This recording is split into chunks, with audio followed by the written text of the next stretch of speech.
Ouverture ce lundi 17 décembre à Abidjan du Forum de partenariat public-privé pour le dividende démographique au Sahel. 7 pays de l'Afrique de l'Ouest y prennent part. Lutte contre la corruption, Civis Côte d'Ivoire interpelle les populations à lutter contre ce mal qui freine l'élan de notre économie. Et puis ouverture ce samedi de la polyclinique hôtel médical du FPPN, Fonds de prévoyance de la police nationale. Des détails dans ce journal. Et voilà pour les titres. Merci de nous rejoindre sur Business 24 Africa pour le journal. Il s'est ouvert ce lundi 17 décembre 2018 à Abidjan, un forum sur le partenariat public et privé. Au total, 7 pays de l'Afrique de l'Ouest prennent part à cette plateforme d'échange avec pour thème appel à la mobilisation en faveur du dividende démographique au Sahel. Ce forum de partenariat public et privé vise à relever le défi de l'autonomisation de la femme afin d'assurer un développement propice et durable pour tous. Des détails avec Daniel Kodjo et Maruseri. En Afrique, les femmes interviennent de manière active dans le secteur de l'économie à titre d'agricultrices, employées ou encore entrepreneurs. Elles contribuent au bien-être de leur famille et parfois même sont la pièce maîtresse de l'avenir de leurs enfants. Cependant, elles sont par moments confrontées à une série d'obstacles qui les empêchent de jouer pleinement leur rôle potentiel. Ces obstacles constituent des freins à la réalisation du potentiel du développement de l'Afrique. Pour pallier à ce handicap, 7 pays issus de l'Afrique de l'Ouest, en l'occurrence la Côte d'Ivoire, le Bénin, le Niger, le Mali, le Tchad et la Mauritanie, se réunissent à Abidjan autour du thème « Appel à la mobilisation en faveur du dividende démographique au Sahel ». Mesdames et messieurs, ce projet est régional pour l'autonomisation des femmes et le dividende démographique qui cible 6 pays du Sahel et désormais le Bénin vise à accroître les capacités de ces pays à renforcer l'autonomisation des femmes et des adolescentes grâce à l'accessibilité à des services de qualité dans le domaine de la santé reproductive, maternelle, infantile, nutritionnelle. Il vise également à renforcer leurs capacités productives, source de développement humain, durable et contribuer ainsi à la réduction des inégalités entre les sexes dans le Sahel. Le forum de partenariat public-privé a pour but de consolider les réseaux et réfléchir sur les collaborations éventuelles entre les gouvernements et le secteur privé. 2 jours durant, les 17 et 18 décembre 2018, des réflexions seront ainsi faites autour de conférences et panels. Les pays africains veulent relever le défi de l'autonomisation économique des femmes pour assurer un développement propice et durable pour tous. Dans certains pays du monde, lorsqu'une femme est en grossesse, nous comptons déjà le nouveau-né dans les services d'état civil. Par contre, chez nous, en Afrique au sud du Sahara, lorsque nous rencontrons une femme qui est en grossesse, nous la regardons parce que nous pensons que c'est la dernière fois que nous la voyons. Donc je crois que nous avons la possibilité de transformer la vie de nos femmes pour qu'aucune femme ne meurt plus en donnant la vie. Les travaux de ce forum porteront sur les méthodes à appliquer pour déclencher la croissance économique et la réduction des inégalités entre les sexes dans la région du Sahel. Présente à l'ouverture de ce forum de partenariat public-privé à Abidjan, Mariatou Koné, ministre ivoirienne de la cohésion sociale, de la solidarité et de la lutte contre la pauvreté, n'a pas manqué d'interpeller ses pairs. En réponse à ces besoins croissants, il est nécessaire de mobiliser des ressources additionnelles, accroître les investissements pour accélérer l'atteinte des objectifs du SWED et ainsi consolider les efforts vers les objectifs du développement durable. Mesdames et messieurs, l'amélioration substantielle du dividende démographique est un passage obligé pour nos pays en développement, car, comme l'indique la Banque mondiale en 2014, investir dans les femmes revient à investir dans l'avenir de l'Afrique. Pour Mariatou Kone, une diversification des sources de financement s'impose pour répondre aux besoins des femmes et des jeunes filles. Le SWED a vu le jour le 2 novembre 2015 à Niamey et est financé en majeure partie par la Banque mondiale. Selon les initiateurs du projet, le temps est arrivé d'agir en faveur de leurs populations respectives, renverser la tendance et de relever les défis dans le Sahel. Un mot d'éducation dans ce journal. Créé en 1988, le groupe Subdeco La Rochelle, qui célèbre ses 30 ans, change de nom et devient Excelia Group. Cette nouvelle identité a pour objectif de porter la diversification des activités du groupe, de valoriser le développement de sites et campus au-delà du territoire rochelais. Des détails avec Corona Congo et Léon Gilbert. Le groupe Subdeco La Rochelle devient Excelia Group. L'annonce a été faite à Abidjan par le directeur délégué au développement, Maxime Gambini. Ce changement d'identité repose sur un projet pédagogique fondé sur l'exigence académique, la professionnalisation, l'ouverture et la mobilité internationale et le développement personnel. Aujourd'hui, le groupe compte 3600 étudiants, dont 800 étudiants internationaux. L'ensemble de nos cursus sont proposés au choix en français ou en anglais. Dans beaucoup de pays anglophones, l'appellation groupe Subdeco La Rochelle ne signifiait rien. Donc on a essayé d'avoir une appellation qui soit plus facilement compréhensible depuis l'international. Deuxièmement, on a diversifié notre activité. Subdeco, c'était pour commerce. Aujourd'hui, on fait également du tourisme, du digital, de la communication. Donc on voulait un nom qui embrasse de manière plus large la diversification du portefeuille d'activités de l'école. Et puis enfin, le groupe Subdeco La Rochelle, situé à La Rochelle, on est en train de délocaliser certains de nos programmes, notamment sur le Maghreb, notamment en Asie. Et on voulait pouvoir donner du sens à cette délocalisation par une appellation plus générique et globale. Enfin, pourquoi Excelia Group? On a misé sur une valeur clé, une valeur centrale pour nous qui est l'excellence. Pour valoriser l'excellence, Excelia Group envisage de mettre en place un plan stratégique 2015-2020. Ce plan repose sur l'internationalisation du groupe, la mobilité des étudiants et des professeurs, le développement de la digitalisation, de nouveaux modules d'enseignement et le lancement d'une école de communication. Tout cela dans un suivi personnalisé de chaque étudiant. On essaie de faire ce qu'on appelle un suivi personnalisé par étudiant. Donc chaque étudiant vient avec un cas et nous essayons de voir dans quelle mesure nous pourrons, avec les acquis que l'étudiant a, quelle stratégie mettre en place pour développer un accompagnement sur mesure. Ma fille est allée. Dès qu'elle a eu son visa, ils ont tout apprêté, côté logement, côté tout et tout. Dès qu'elle est rentrée, elle-même elle est épanouie, elle est contente. Donc, et puis le groupe est bilingue. Aujourd'hui, la clé de tout, c'est les enfants. Nous voulons que les enfants soient éduqués. Et comme en tant qu'une mère qui adore l'éducation, donc je pense que La Rochelle, c'est la meilleure pour moi. Puisque quand ton enfant est content, toi aussi tu es content. Cette université déjà offre des possibilités de suivisme. C'est-à-dire qu'ils peuvent te suivre à un certain point, ils t'aident à évoluer dans tes démarches, ils t'aident à facilement avoir tes admissions. Donc ils montrent les points phares que l'université demande pour l'admission. Depuis sa création il y a 30 ans, le groupe a formé 3600 étudiants, dont 21% internationaux. Excelia Group La Rochelle envisage d'être le leader en qualité de formation avec plus d'étudiants internationaux. La corruption, l'on ne le dira jamais assez, est un fléau qui gangrène notre société. Il est donc nécessaire de se donner les moyens et d'éveiller les consciences contre ce mal qui freine l'élan de nos économies. C'est tout l'objectif de l'ONG Civis Côte d'Ivoire, une association d'éducation à la citoyenneté, à l'éco-citoyenneté, à la promotion et à la défense des droits humains. Elle a fait un plaidoyer en ce sens et cité ce samedi à Cocody lors d'un atelier. Des détails avec Franck Kouassi, Charles Kouakou, dans un commentaire de Daniel Kodjo. L'atelier se voulait être une rencontre technique entre structures spécialisées et étatiques, les partenaires au développement et la société civile sur la problématique de la corruption. Cette rencontre est à l'initiative de Civis Côte d'Ivoire, une association d'éducation à la citoyenneté, à l'éco-citoyenneté et à la promotion ainsi qu'à la défense des droits humains.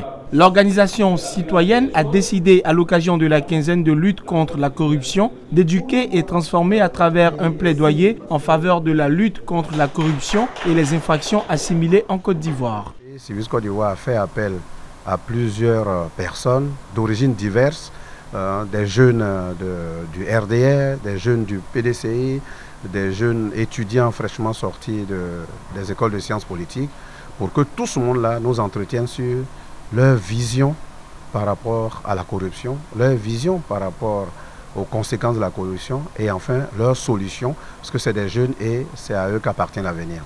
Le thème de la quinzaine est « Ensemble, construisons les institutions et outils en charge de la lutte contre la corruption et les infractions assimilées ». Plusieurs communications sur le sujet étaient au menu de cet atelier. Les participants ont instruit l'assistance et partagé leur expérience tout en donnant des pistes de solutions.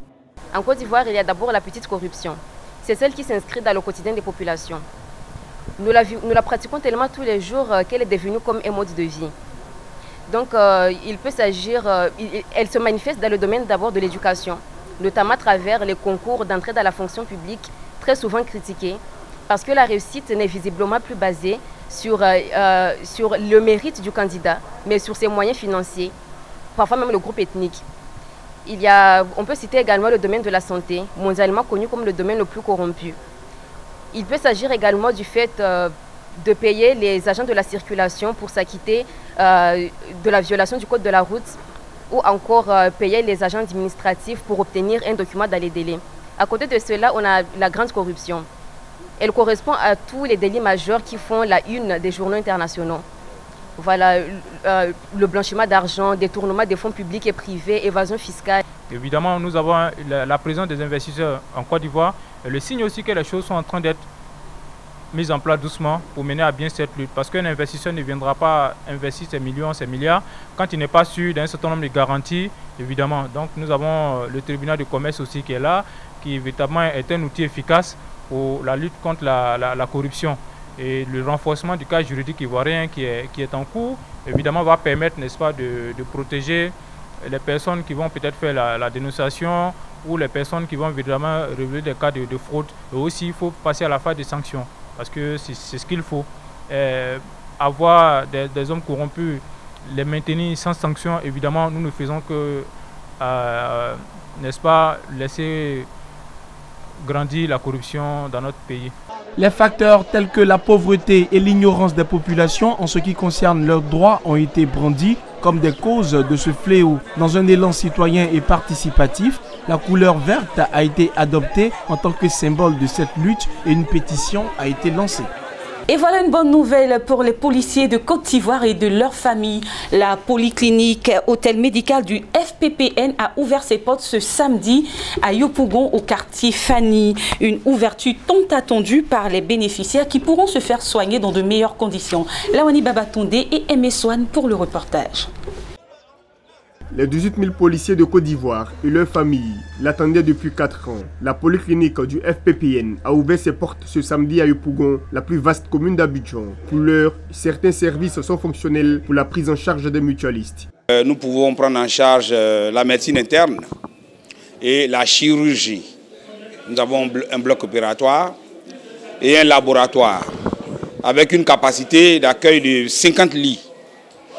Alors je pense que cela est suffisant dans un premier temps. Responsable du fonds de prévoyance de la police nationale et mutualiste salue la mise à disposition de l'infrastructure. C'est inconcevable et déplorable qu'un policier blessé en service commandé, malade, et qu'on l'envoie dans une clinique, compte tenu de nos difficultés, que la clinique dit non, on ne veut pas le prendre en charge. Vous voyez ce que ça fait? Nous n'aurons plus cette situation-là. Sauf les cas les plus compliqués. Mais aujourd'hui, au moins, nous avons le minimum pour prendre soin de nos policiers. Nous, policiers, depuis un certain moment, pour se soigner, nous avons toujours eu des difficultés, surtout dans les centres où nous nous présentions.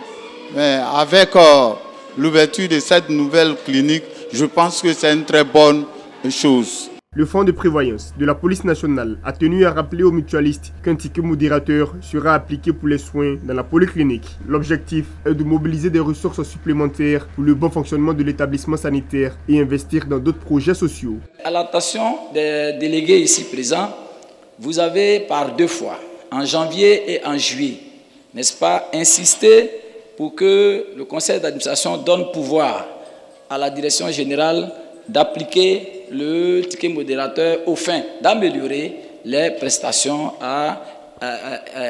aux mutualistes. Je pense aujourd'hui c'est l'occasion.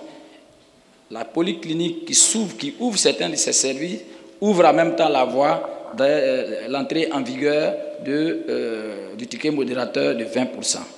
Les responsables du fonds de prévoyance de la police nationale sont à pied d'œuvre pour achever les services spécialisés tels l'ORL et l'ophtalmologie. Ils sont nombreux les artistes peintres africains à prendre part à la 6e édition des Arts Naïfs d'Abidjan. La cérémonie d'ouverture s'est tenue ce vendredi à l'Institut français au Plateau. Cette exposition qui se tient du 14 au 29 décembre sera une occasion pour les artistes d'expression naïve de faire connaître leur technique au grand public. Corona Sekongo et Gilbert Lyon pour le reportage.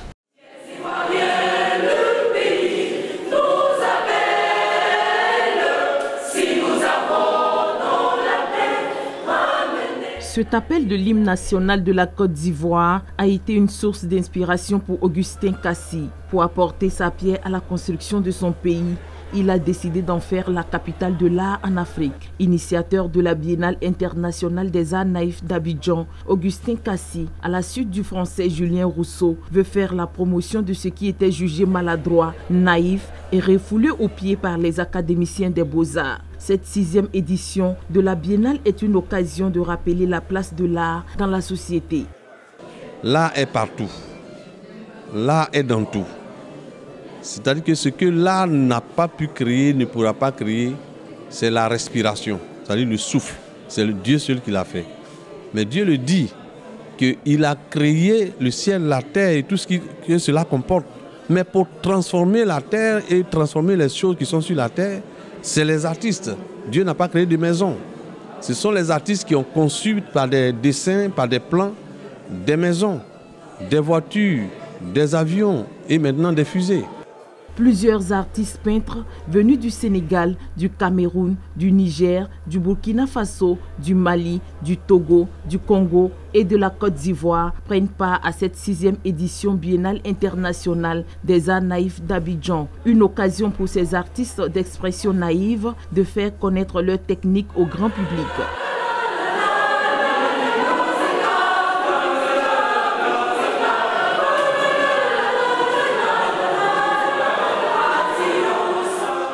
L'art naïf, c'est un côté qui sont des artistes qui sont devenus anticonformistes même. Alors, aux normes de l'art, aux normes des codes artistiques qui sont plus académiques. Ici, c'est plus autodidacte. Donc, la Biennale internationale des arts naïfs vient rehausser ce travail-là, rehausser ce côté assez abstrait de ce qu'on a des peintres naïfs. Ce travail artistique trouve du goût auprès des visiteurs. Chez nous, surtout en Afrique, les gens ne s'intéressent pas trop. Mais avec ces genres de manifestations, ces expositions, ça va prendre vraiment de l'ampleur et ça va encourager les enfants qui peut-être que tu ne s'intéressent pas, au moins à s'adhérer à la chose. Les détails, il y a beaucoup de détails. Tu sens que les artistes ont pris tout le temps, ont mis toute l'attention pour pouvoir faire ces œuvres-là. Et c'est ça qui m'a le plus marqué. Débutée le 13, la 6e édition biennale internationale des arts naïfs d'Abidjan prendra fin le 29 décembre. Elle sera marquée par des expositions, des conférences, débats et des ateliers. Dans le cadre de ses activités commerciales, NCA Assurance a organisé des activités afin de se rapprocher de la population. Une forte délégation de la compagnie avec à sa tête Nathalie Hachi, directrice commerciale adjointe, a rendu visite à leurs clients tout en leur offrant des cadeaux. Le but de cette mission commerciale est d'une part de renforcer les liens commerciaux avec ses partenaires et clients et aussi de présenter les produits de NCA Assurance. Ces activités marquant la semaine commerciale NCA San Pedro ont permis de se rapprocher de la population, de la clientèle et conquérir de nouvelles parts du marché. Pendant une semaine, les conseillers clients de NCA Assurance ont porté donc à la connaissance de la population les nouveaux produits. Cette initiation a vu le soutien de la direction des transports et du courtage et de la direction générale de la nouvelle société interafricaine d'assurance. La dite semaine commerciale a été marquée par des visites en clientèle, des actions de sensibilisation, de afterwork, séminaires d'échange et d'information et d'un déjeuner. Pourquoi s'assurer Comment contribuer au développement du pays à travers l'assurance était le thème du séminaire commercial qui a clôturé la semaine commerciale NCA Assurance San Pedro 2018. Nous avons initié un grand nombre d'activités pour se rapprocher de la population, de notre cible, des clients, informer la population de San Pedro que nous sommes à San Pedro, NCA est auprès de ses clients et souhaite les informer de tous ses produits. Donc nous avons initié un petit échange à travers un after-work, comme on appelle chez nous, qui se voulait très light. Voilà, on a communiqué échangé avec nos clients. Et aujourd'hui, nous avons tenu un séminaire commercial sur les produits qui sont commercialisés par NCA, à savoir l'assurance santé, l'assurance individuelle accident. D'abord, les bases, même les basiques même de l'assurance tout court. Nous avons expliqué pourquoi s'assurer, pourquoi aujourd'hui on souhaite que la population soit assurée, comment contribuer au développement du pays à travers l'assurance. Et nous avons abordé également l'assurance transport. Autant de sujets qui ont vraiment captivé, je pense, la population. On a eu beaucoup d'échanges et nous sommes satisfaits de ce séminaire. NCA Assurance, comme nous le recommande notre président Jean-Kakou Diabou, est de pouvoir satisfaire le plus grand nombre, de proposer des produits adaptés aux besoins des particuliers et du plus grand nombre. Le groupe NCA opère dans 12 pays de l'Afrique de l'Ouest et centrale, francophones, anglophones et luxophones, avec 25 filiales, dont 2 bancaires. Et c'est sur cet élément de Abel Kwao et Ariane Toré que nous refermons cette édition. Merci de l'avoir suivi et très bonne semaine sur Business 24 Africa. Au revoir.